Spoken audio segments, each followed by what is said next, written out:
For our 196 project, our initial idea was to create a self-navigating and self-driving remote-controlled car.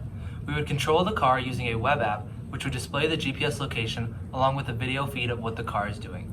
We then began the project by ordering a Raspberry Pi, an ordinary remote-controlled car, a camera, and a chassis to hold everything together. We would change the wiring of the remote-controlled car and connect it to a switch which is wired to the Pi, so the car can be controlled by the Pi. The Pi would then communicate wirelessly with the web app to control the car. We made a mobile app with React Native that constantly streams the location of the car using WebSocket. In combination with this, we also made a React web app that takes in the location of the phone along with a video stream of the PiCam. The goal was to use the phone's location to navigate and the video feed to avoid obstacles. We were able to make the web app as we initially intended. Upon creating a functional web app that displayed the GPS location, we quickly found that GPS would not suffice for a car so small, since it is accurate to only within 4 meters and the location often rounds to the nearest building, causing inaccurate data that wouldn't allow the car to steer correctly. Also, during the midterm presentation, the Pi stopped working and we couldn't fix the error, so we scrapped the GPS idea and focused entirely on controlling the car using a web app and allowing it to drive itself. Now we are using the web app as a camera instead of GPS to control the car. So after the midterm presentation, we received the hardware we ordered, which included a new Raspberry Pi, camera, the donkey car, and chassis. We connected the new Pi and the Pi cam to the donkey car and put it in the chassis.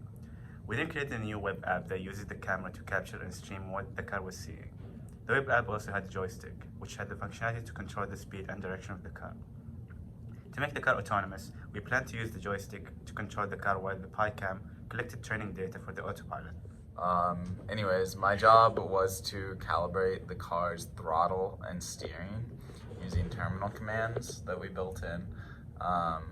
Basically, they just let us type in different values, like power values, which then we can see how the car reacts and find the right values. And then once that was done, Connell had to try and drive around a track 10 to 20 times. And then we used the data collected from that with TensorFlow and Keras to build an autopilot model that we then import into our web app, and the car can drive around a similar track to what we trained it on. So on the car, we had to figure out the correct reverse, stop, and forward values for driving. It was pretty hard to figure out the stop value because it's not super clear. Because you have to pretty much overcome a certain level of friction to move forward or to move backward. So the stop value is sort of more of a range. So you want to be in the center of that range. And then also the steering, we had some problems with because you can set a steering value that is greater than what the wheels will actually turn. So at a certain point, a higher steering value does nothing to the wheels. So once we figured that out, the car drove a lot better, but that took a while. And then after that, we spent some time practicing driving the car around the track, and we did the machine learning after that.